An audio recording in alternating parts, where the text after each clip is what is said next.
in which the autumn provides food and loneliness. September blazed a trail into the mountains. First, she burned the grasses. The grasses seeded and were harvested by the mice and the winds. Then she sent the squirrels and chipmunks running boldly through the forest, collecting and hiding nuts. Then she frosted the aspen leaves and left them sunshine yellow. Then she gathered the birds together in flocks, and the mountain top was full of songs and twitterings and flashing wings.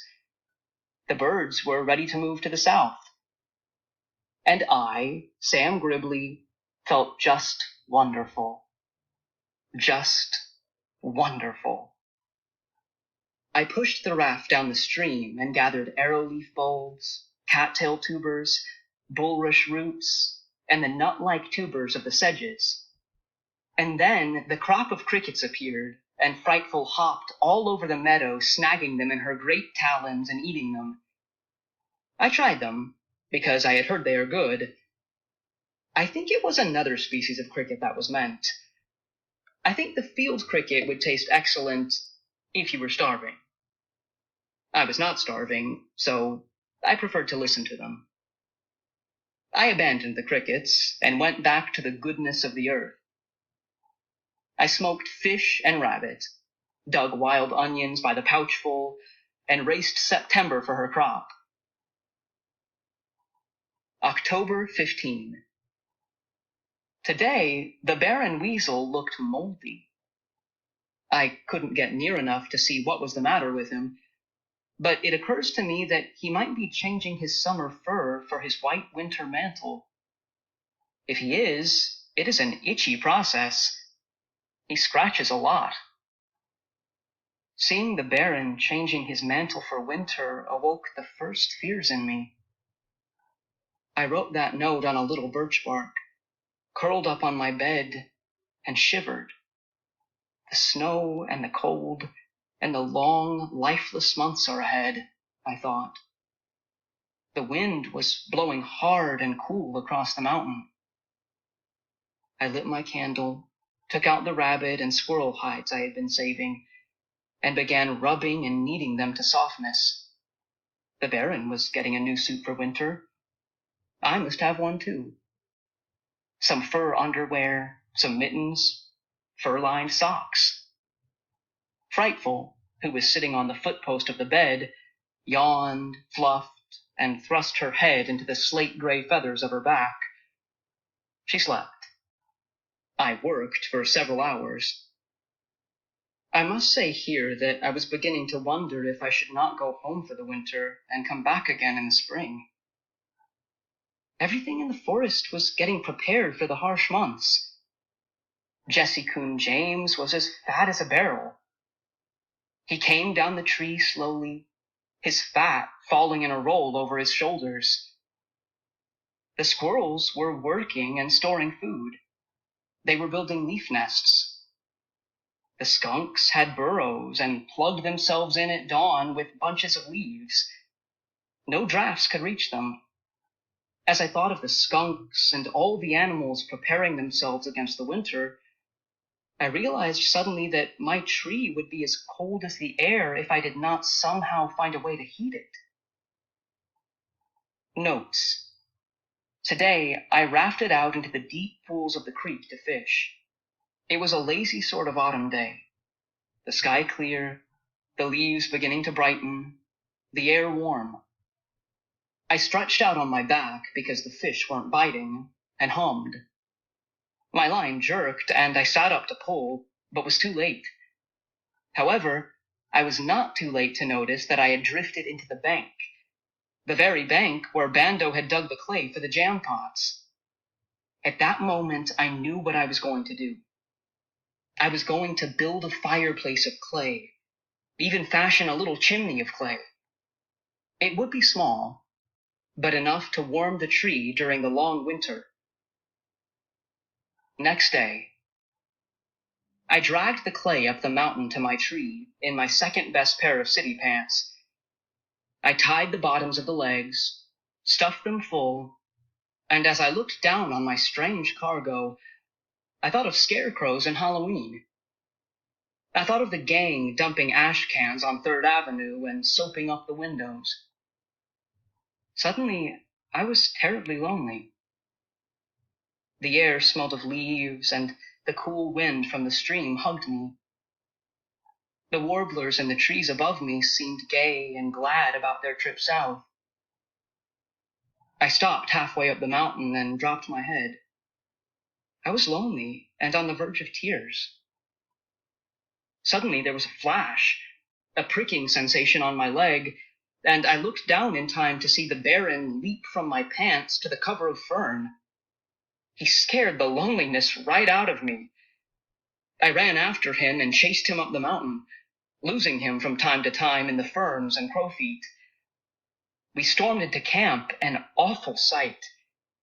The Baron bouncing and screaming ahead of me, and me dragging that half-scarecrow of Clay.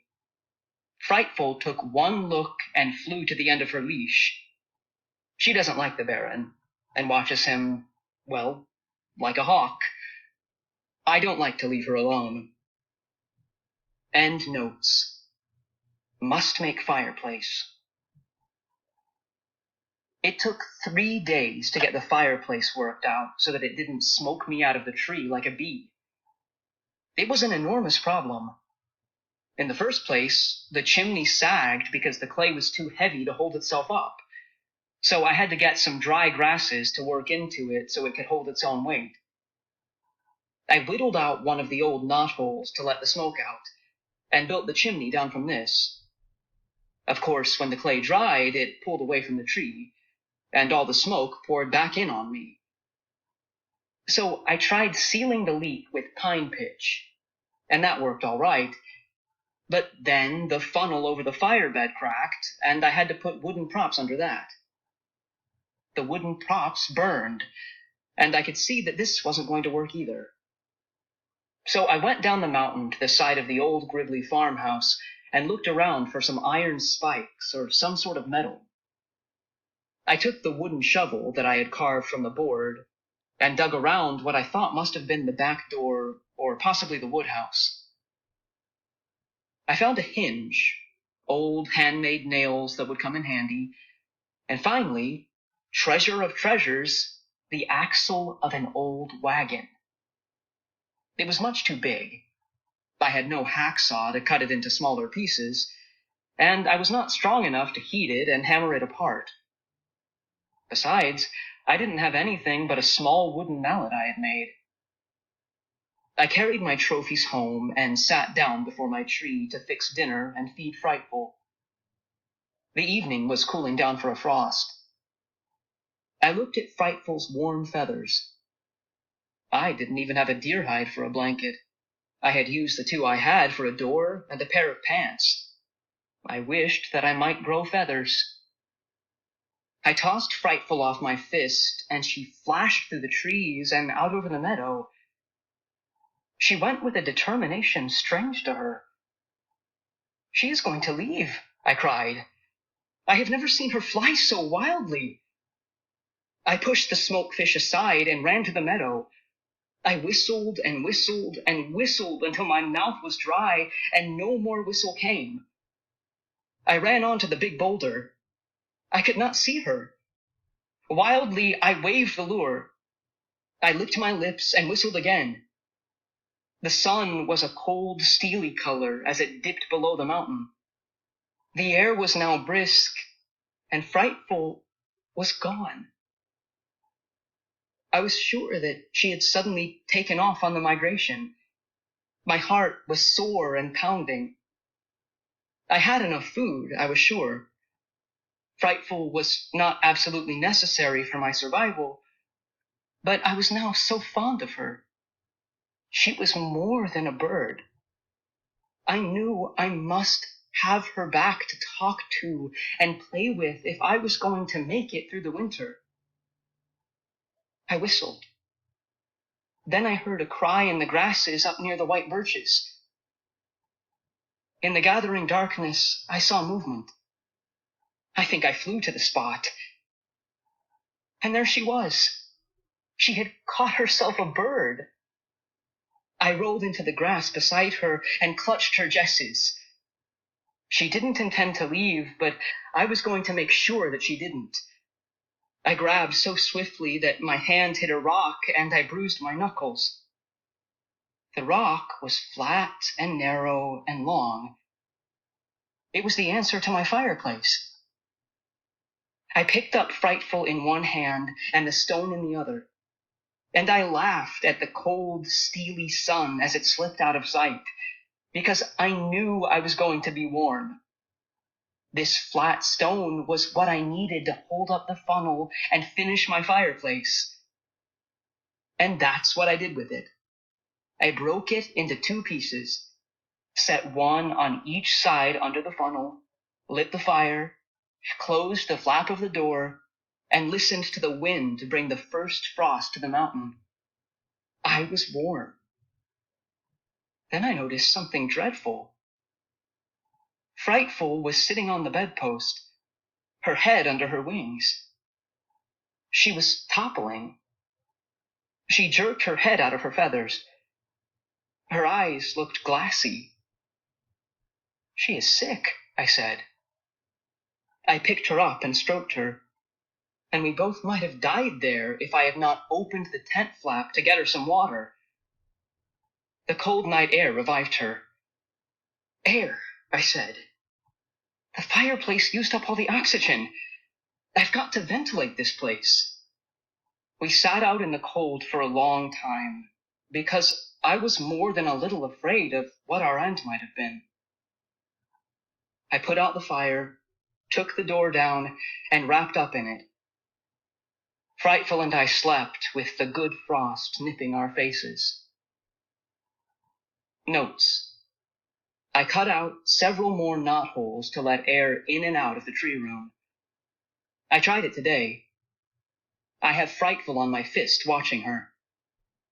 It's been about 2 hours, and she hasn't fainted, and I haven't gone numb. I can still write and see clearly. Test. Frightful's healthy face.